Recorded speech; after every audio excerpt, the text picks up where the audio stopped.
Hi, welcome to Quilting from the Heartland.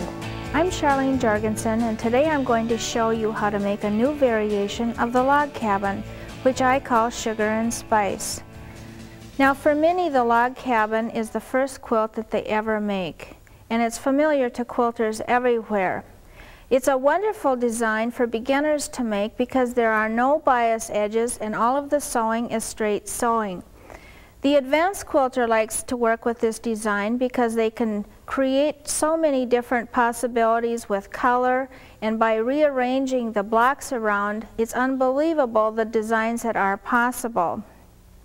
Before starting with the quilt that we're going to work on today, I want to show you a couple of the quilts in the studio. In the 300 series, we made a variation of the log cabin that had diamonds in the corners, which formed stars after all of the blocks were connected. There's always more than one way to put the blocks together, and this is no exception to that rule.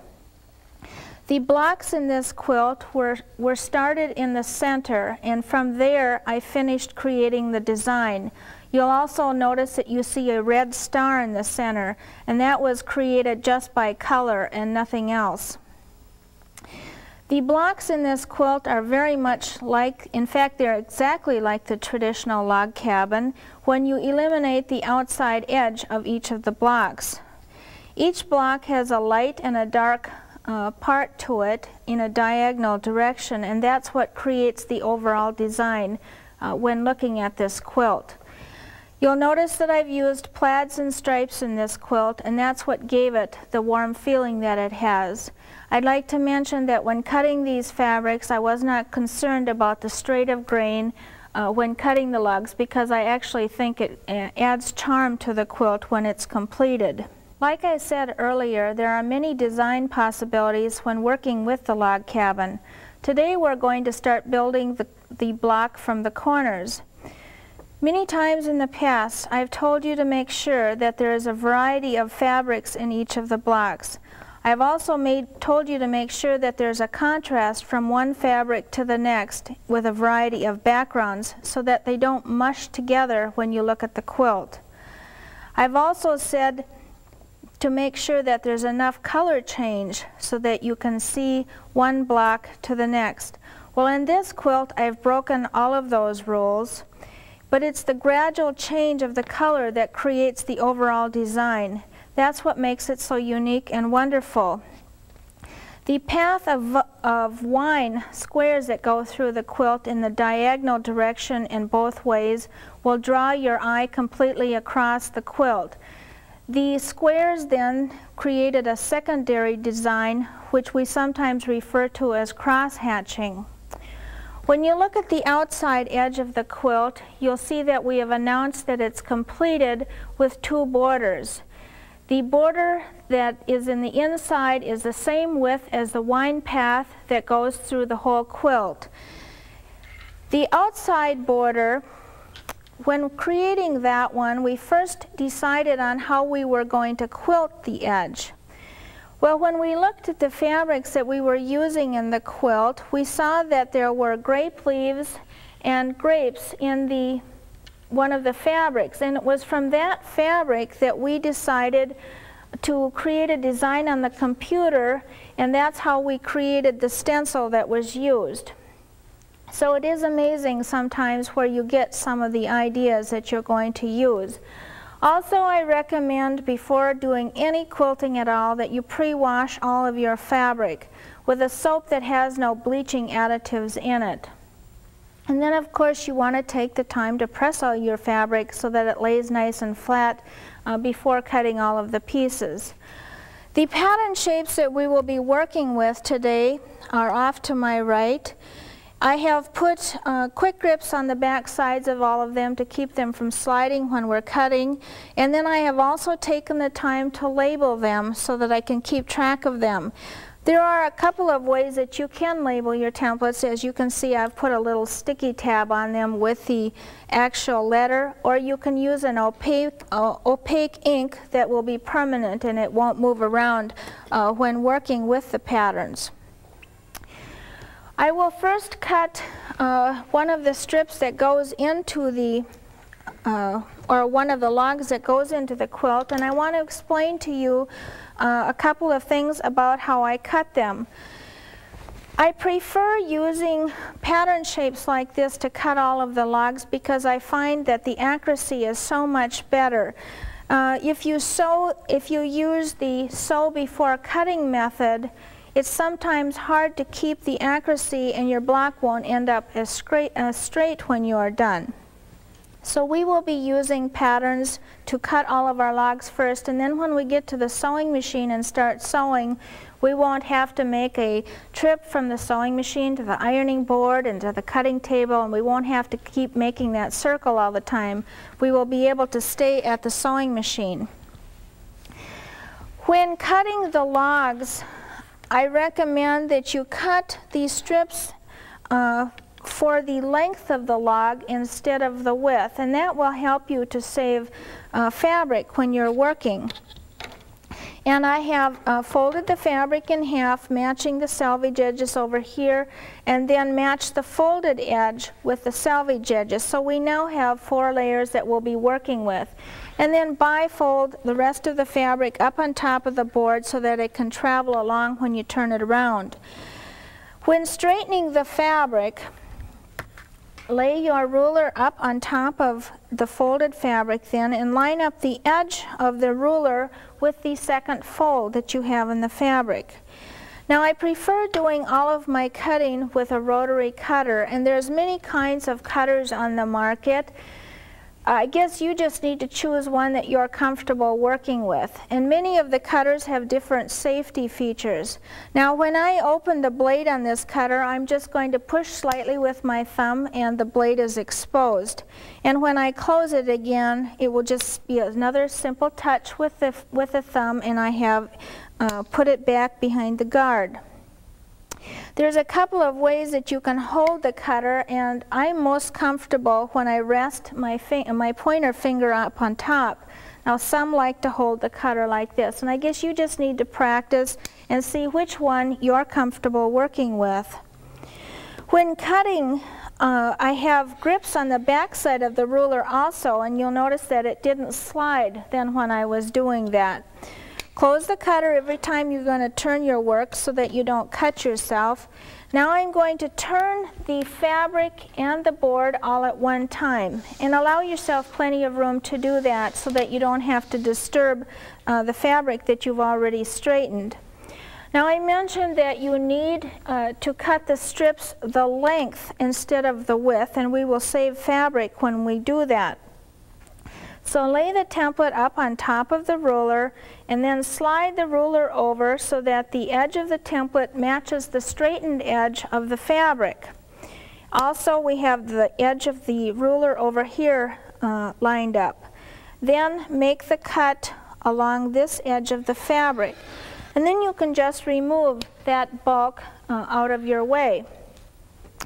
Now that you have the strip cut, it's time to start cutting that fabric or the logs. Like I said, I prefer doing it this way because I have much more accuracy.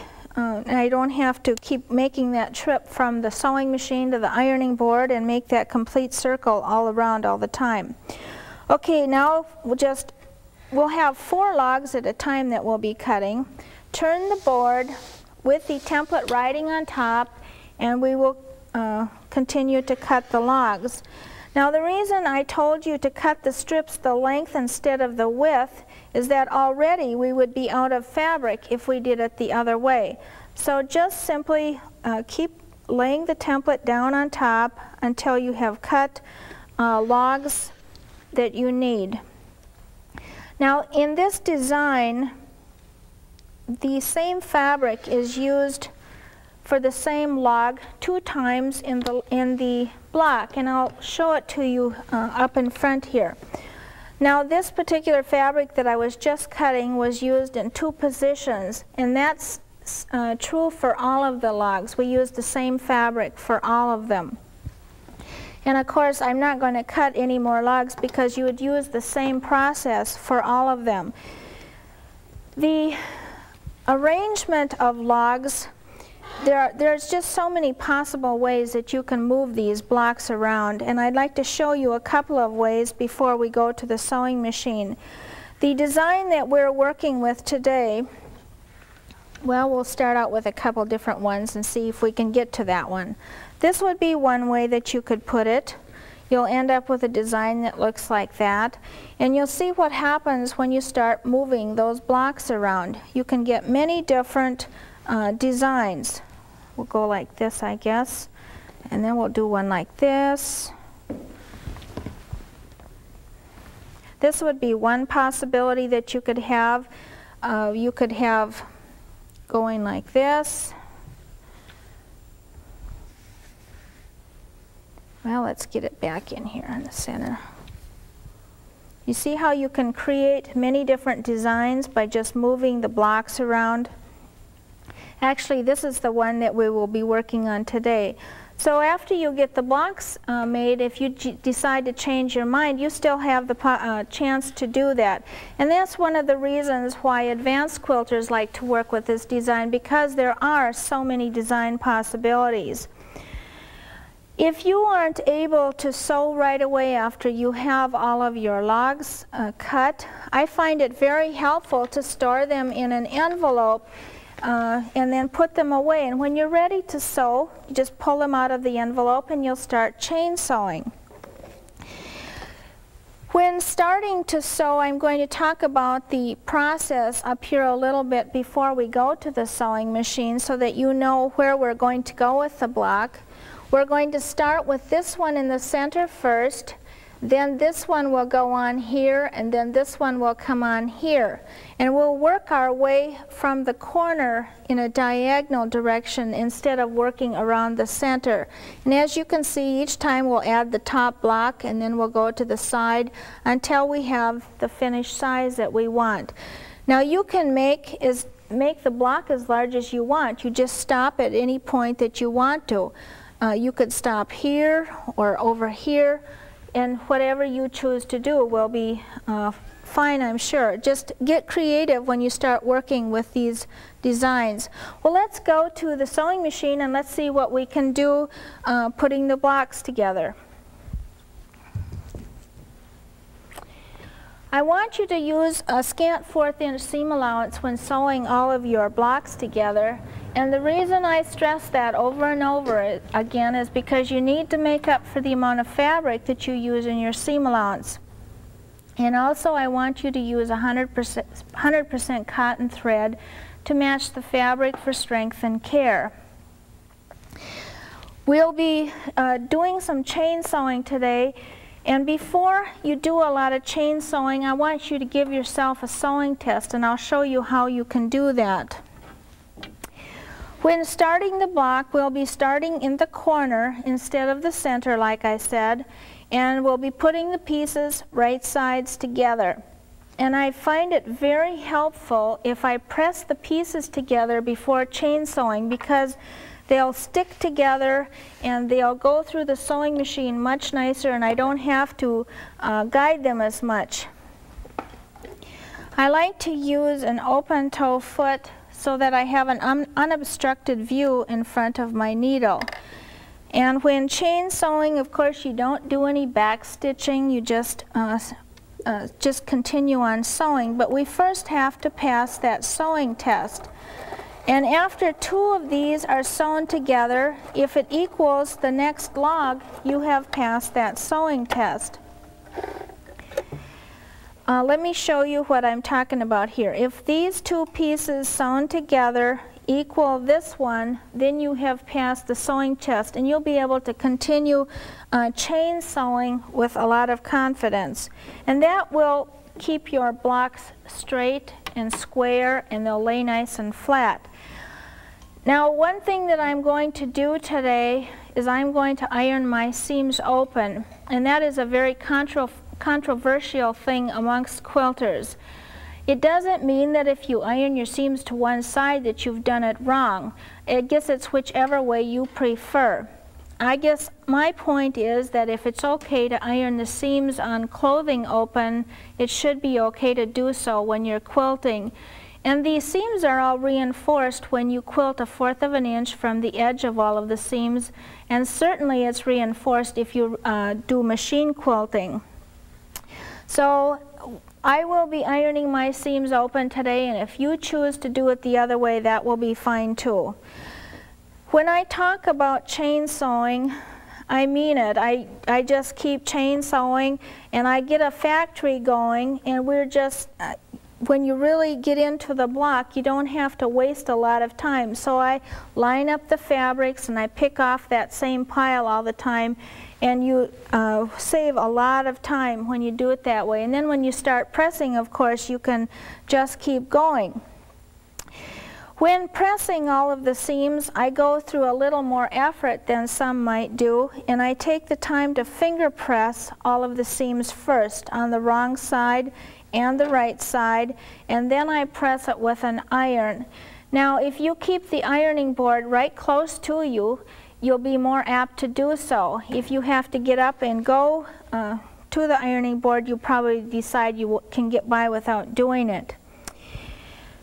The first thing you would do then would be to chain sew many of these little squares together by 2s, and then after you have that done, you start putting it into a block like this with the wine color in opposite directions. After those are sewn together, when you turn it over on the wrong side, it's going to look like this. I have ironed this seam open going this way and then crossed over there. The next part that you're going to do when putting the block together is you need to start adding to that block, and so we'll go to that part now. If you passed your sewing test, then in the beginning you place this piece on top and you'll have a perfect match. And you would get a factory going, and you would do as many of the blocks as you needed. Now, the size of this quilt is determined by the number of blocks that you make, and of course the number of rounds that you put in each block. Like I said, you can stop anywhere you want to. So you would sew this one and not any back stitching when starting out, and notice how I hold on to the thread, especially if it's the first piece that I send through. Now, if you're chain sewing, of course, you don't have to hang on to the thread behind the needle. And I checked underneath with the stiletto to make sure that the fabric was laying nice and flat. Then after you've done that, take time to finger press that seam open, and we'll cut the threads off so that we don't have those in our way. I like these seams open also because it just doesn't have all that bulk in the corners, and then when you come to quilt, it's so easy to go through all those corners. And it's really easier to do machine quilting as well. Okay, then we need to add the next piece on, which is the one up here. Nope, I did that wrong. It goes up here, like that. See how easy it is to get that block going in the wrong direction? Now we're going to put these right sides together, and we're going to stab a pin on the seam line first, and that will be the one that will hold it in place when we put the other 2 pins in. This is the technique that I use over and over so often, putting a pin on the seam line and then one on the bottom, and that holds the seam together while you put the other 2 pins in. Now, often I tell you to put a pin on both sides, but after you've done it a while, you might find that just the one on one side or the other will be enough to hold it in place. Then you'll have all of these to do, and this will complete then the first round on this block. Every time you add one fabric, and I said that the same fabric is used twice in every block, and it's the same size. Now in the traditional log cabin, the log will change, or the fabric changes each time you add the next log. And I move the pin out, remove the pin just before I get to it, and then continue on.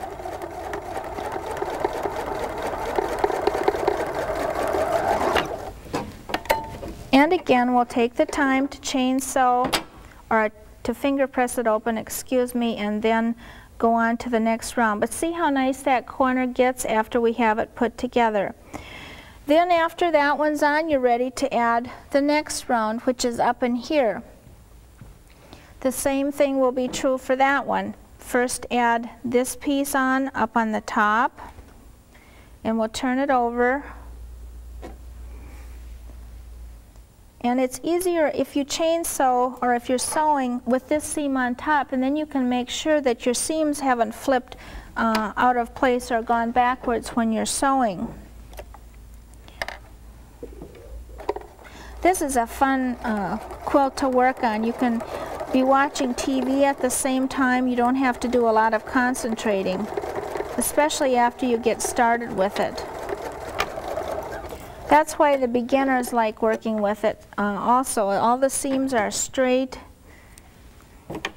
no bias edges to worry about. Then you would push that seam open just like you did the last time, and then continue to put the other side on. And I think you need to see that pinning method a couple more times so that you know how to go about it. Now you put that up to each other so that you make sure that you have it in the right place.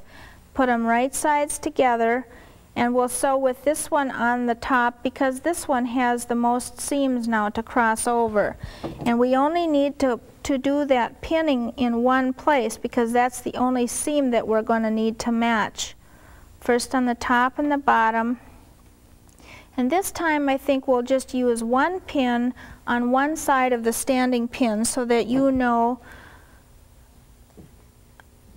that you can get by with doing just that. And of course, if you were doing this at home, you will do many of these at the same time. You'd probably work with all of the blocks in the same round.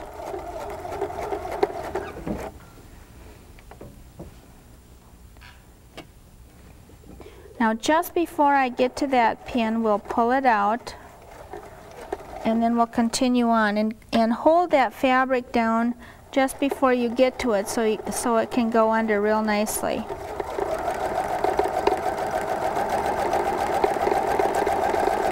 And again, no back stitching is necessary when you get to the end of the seam.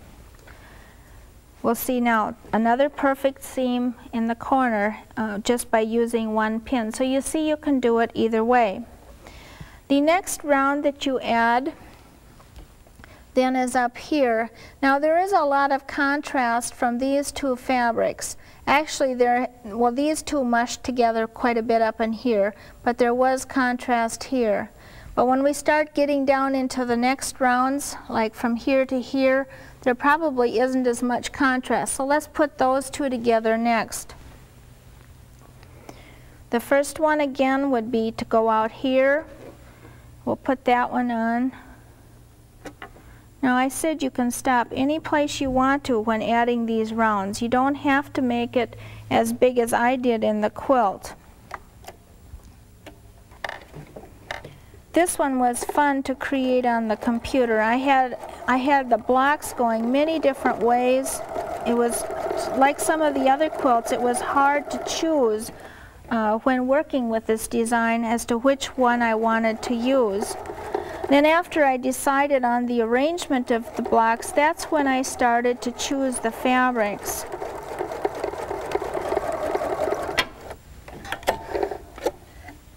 I guess from now on I probably shouldn't make a lot of rules when I teach because it seems like the next time I do a series I'll probably break them anyway.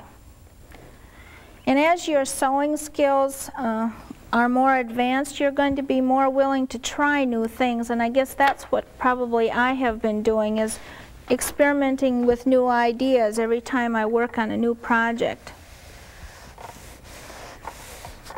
One more time we'll show you how to put the pin in, and we'll sew with this one on the bottom because that one doesn't have all that matching to do. We only have one seam every time we add a piece to match, and that's this one right here. So it really is a nice one for the beginners to work with. This time we'll try it again with just one pin on one side of the standing pin, and then after you get that one in, pull this one out.